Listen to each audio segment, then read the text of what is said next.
Welcome to Spiritual Basics Podcast with April and Jen. My name is Jen. I am a psychic medium and energy healer and a huge fan of RuPaul's Drag Race. And I'm April. I'm a naturopathic doctor, an intuitive, and I have the uncanny ability of dropping astrology into almost any conversation that I have. It is a superpower for sure. It's true. One of my many. Well, today, what we're going to be covering is the title of our episode is, do you have psychic abilities? And you may be wondering, what does that even mean? If you heard that question, you might say no. And it could be because you just don't resonate with the term psychic. But you might have heard other terms like intuitive, empath, light worker, and you wonder what they mean, and you wonder if they apply to you. Well, Jen and I are here to tell you that you're not weird, and maybe you're going to find weird. in all the best ways. At least I am. But we're going to go over some things today that you maybe have been afraid to even talk about with other people. You've wondered, is it normal? Are you normal?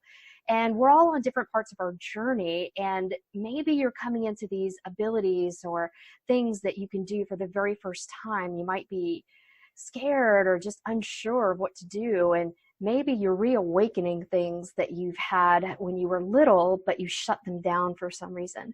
Or it could be that you're just starting to notice things in a slightly different way that's been with you all along, but you're just tuning into that power. Right. So if you are wondering what those topics mean, psychic is and intuitive are often paired, one or the other, whichever you resonate with. And that's that knowing, that inner guidance system.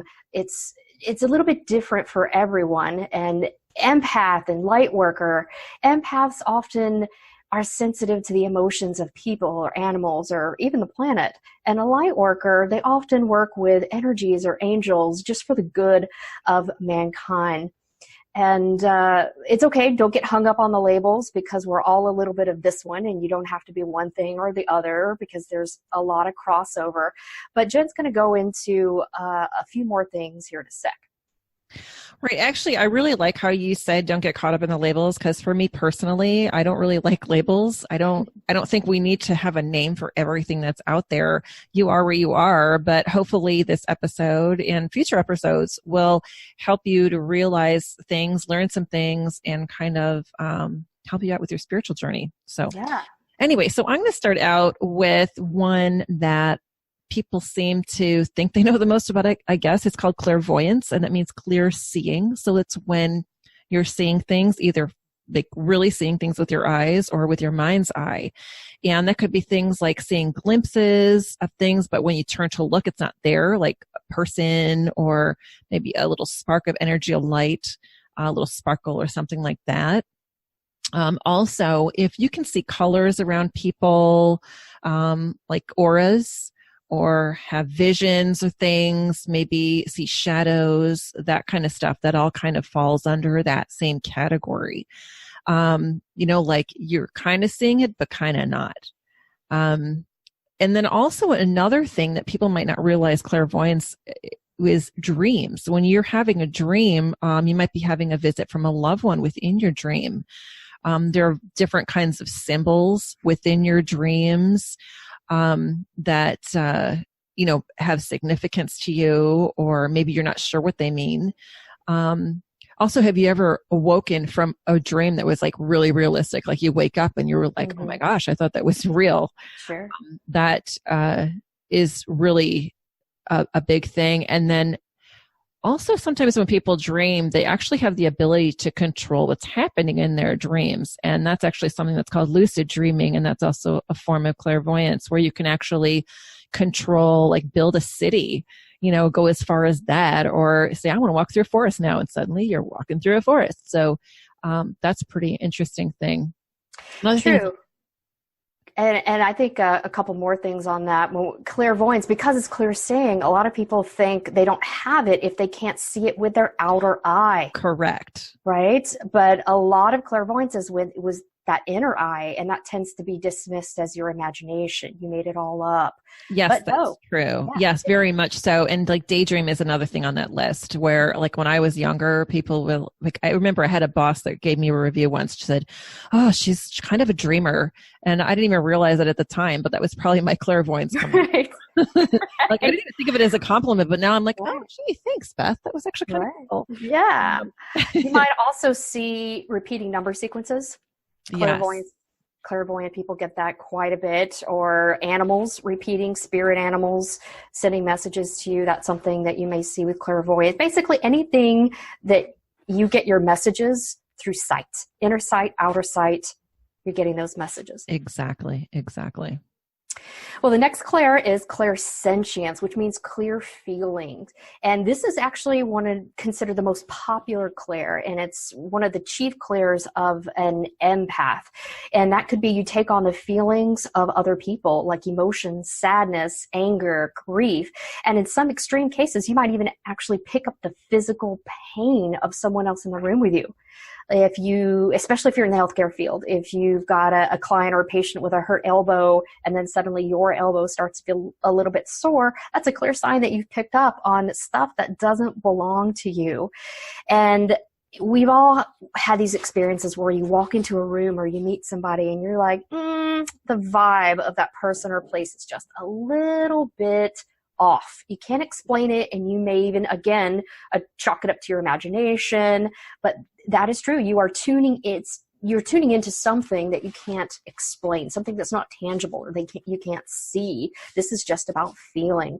You may even use the descriptor, I feel. I feel this room's a little off. And that's a sign that this could be one of your strong clairs. Also, if you get goosebumps or tingles whenever you hear something, that's another signal of this intuition, this clair kicking in to give you truth or to give you a little warning system. And you could feel the presence or of someone who's crossed over. You just get that feeling, I'm not alone. The vibe is a little bit off. So if you're not able to see spirits, you might actually feel them or just feel, I'm going to use a Star Wars reference here because I'm a big sci-fi nerd. There's like a disturbance in the force, right? You can't quite pinpoint it, but something is just a little bit off. And that's one of the signs for clairsentience. Right. And the other thing about clairsentience,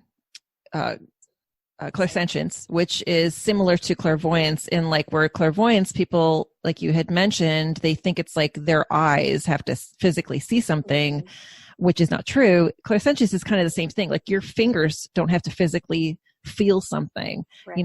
It can be sense, like your inner feelings and your sense about something. So, and then the next one that we wanted to talk about is claircognizance. And that is actually clear knowing. So when you just know something. So, for example, you know things about someone, like maybe you just met somebody and you have this feeling about that person that's like, yeah, I don't like him. I'm not really sure why, but I just know that there's something off about him. Or maybe, you know things about a person, like maybe read their mind, like maybe someone you're really close to. For example, like my mother and I, and actually my sisters, when we play board games, like you could never play Pictionary with us because literally I can draw a line and my sister knows exactly that I'm drawing, a fish, or something like that. And it's just crazy, but that's just, the knowing. A lot of times people who are claircognizant, they also, they have friends that will seek out their advice and say, hey, you give really good advice. And that's another thing that's about knowing. Jen, would you say there's a telepathic component to claircognizance? I think there is, but I don't think telepathy is necessarily just claircognizance, because you can also have the other clairs with that. It's certainly, the feelings, like if you ever hear like, twins, one bumps their knee and the other one feels it, that seems kind of a joke, but actually it can be true. So the other clairs can definitely come into play when it comes to that as well, I think. That's a lot of quantum entanglement. I just read an article on that. Not to get all sciencey, but it's the thing that Einstein referred to as spooky. And physicists have just photographed the first example of quantum entanglement. And it's exactly that thing you described with the twins. Fascinating. It is. And very timely. Yes. Well, we're coming up on clairaudience now. So with clairaudience, you hear your messages. It means clear hearing. So this could be you had an imaginary friend as a child. So there's a little bit of clairvoyance and mixing in with clairaudience there. So, but you're hearing conversations. And again, just like clairvoyance, you don't necessarily hear these things with your outer ear. You can hear it with your inner ear. And it may sound like your voice or another person's voice. And often our guides will initially make contact in our voice so as not to scare us off. But as you become more comfortable and more accustomed to the guidance of that voice, you may hear it separate and differentiate into the individual guides. So you may hear your name suddenly, and you know you're completely alone. This happened to me once. I was dazing in that twilight sleep, I think half in, half out of a nap, and I really heard my name strongly, and it wakes you up. So it is very interesting. You could hear whispers. It's much like that clairvoyance, seeing the sparkles. You just kind of are tuning into something. And ringing in the ears is a super popular sign, and it typically tends to be ringing in one ear. And I tend to call that angel downloads. I know my guides are speaking, but I can't quite decipher it yet. But you also may have a high level of sensitivity in your hearing. Noises can bother you. What people say can bother you. And one thing that I usually get when my clairaudience pops up is hearing a message in a song. I will wake up with song lyrics in my mind, and I know they're significant because it's a song I haven't heard in 10, 15 years, and I need to go Google the lyrics. And when I do that, there's generally a message in there for me. So that may happen for you as well. Yeah, that's really interesting. Quick story about clairaudience for me. When I was first coming into my abilities, I guess, or learning more about them, I didn't think I was clairaudient at all. It was before I knew much about clairaudience. And I'll tell you what, I was actually in a Walmart, and I was looking for something. I can't even remember what it was. Maybe it was like a brown envelope or something like that, like the kind you mail a big letter in. And I couldn't find it for the life of me. And I heard my name in the next aisle over. And I was like, what? And I went over there, and there was nobody there. But guess what was there? The brown envelopes. Nice. Go, guys. So, then I'm like, hey, I guess I am clairaudience. So, and, naturally, I'm like, hey, thank you, guys. So that's right. Anyhow, so that's just a quick list of some things that will hopefully give you an idea of what, the differences between the 4 most popular clairs and some of the abilities you might have, or some things that you may be experiencing that, have led you here to learn more about them. So hopefully this is a good resource for you.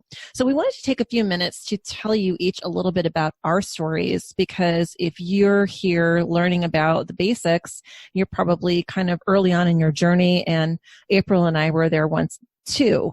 So for me, I started out, I was raised a Catholic, and I didn't really agree with some of the core beliefs in Catholicism, but I practiced it anyway. I did what mom and dad told me to do and what they raised me to do. And before I go into details, I just want a huge disclaimer here. I have nothing against the Catholic Church. I, respect all different types of religions and beliefs. And, I didn't have a bad experience with the Catholic Church. I just didn't feel that I was in alignment with some of their practices and beliefs. So I was what some people would call a cafeteria Catholic. You kind of go through the line and pick things here and there. Anyway, so I had an epiphany about 5 years ago that I can't really call myself a Catholic and be true to myself, because I didn't find myself in alignment with those beliefs, though I am still a Christian. So what am I? But again, to me, labels aren't important. It's more important, learning about yourself. And I started reading and learning about practices and beliefs I was aligned with. And then I found that the metaphysics, spirituality, new age ideas are what really resonated with me. So one of the biggest lessons I learned through my studies is that everyone has spiritual abilities, but not everyone has developed them. So I worked on developing and uncovering my abilities. And I consider this to be a beautiful and rewarding lifelong journey. And I've come really far on that journey, but I still have a ways to go. I mean, it's, a lifelong journey. I remembered times in my youth that matched my abilities that I had forgotten about. Like, I used to actually, when I wanted to get away from the energy in my house, I would go outside and I'd sit underneath my favorite tree. And looking back on it, I thought just recently, I'm like, hey, that was actually me connecting with the energy of that tree. It was very clearing and calming. And I connected with the energy of that tree and a couple other trees in my yard, but I never really thought about it that way until recently. So I know that I'm very strong in connecting with any energy, people, plants, crystals, God, source, angels, my guides, all that kind of stuff. But I still wanted to keep learning and sharing my experiences and knowledge. So here we are. I do want to be very clear. I'm not here to preach or try to convert anyone to any religion. I actually don't follow a specific religion. But the main purpose for both of us here is really to share ideas and serve as a source of knowledge for others going through their spiritual journey. So that's my story. And my story begins in a Victorian house in the Deep South. It was a dark and stormy night. Pretty much. Yeah. I did grow up in a Victorian house. It was about 100 years old, and it is in the Deep South. And was it haunted? Yup.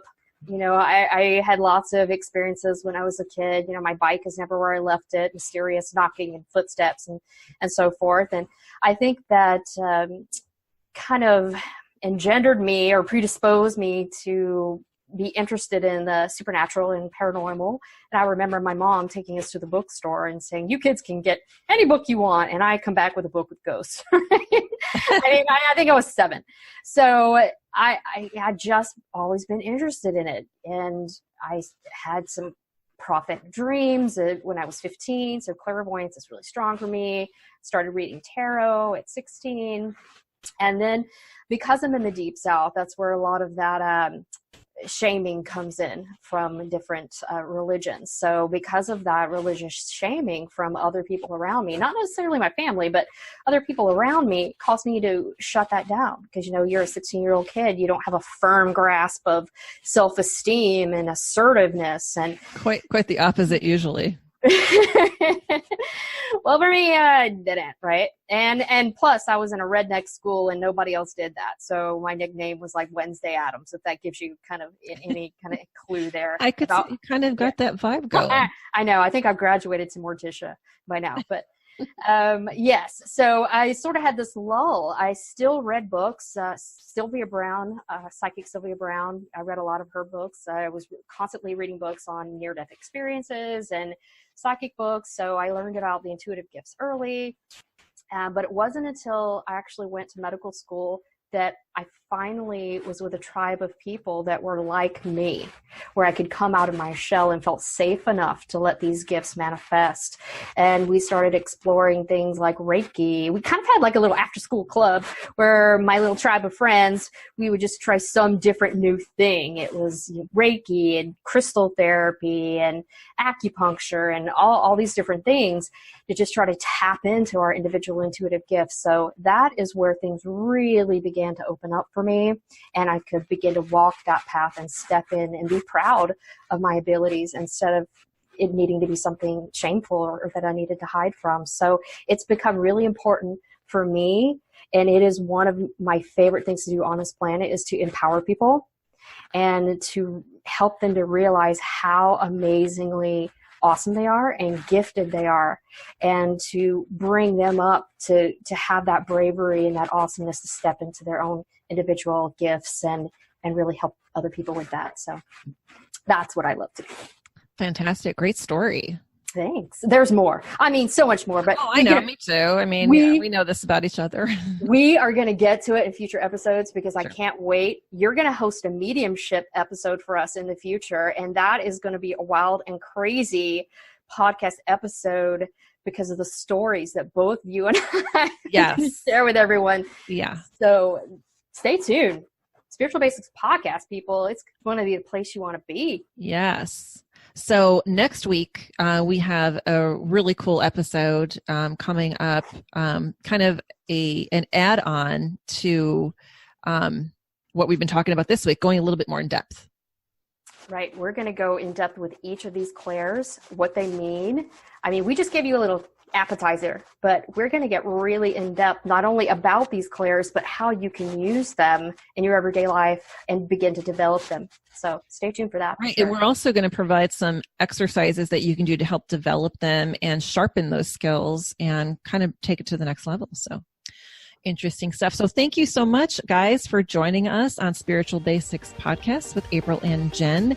We look forward to seeing you next week. Until then, have a good one. Bye, guys.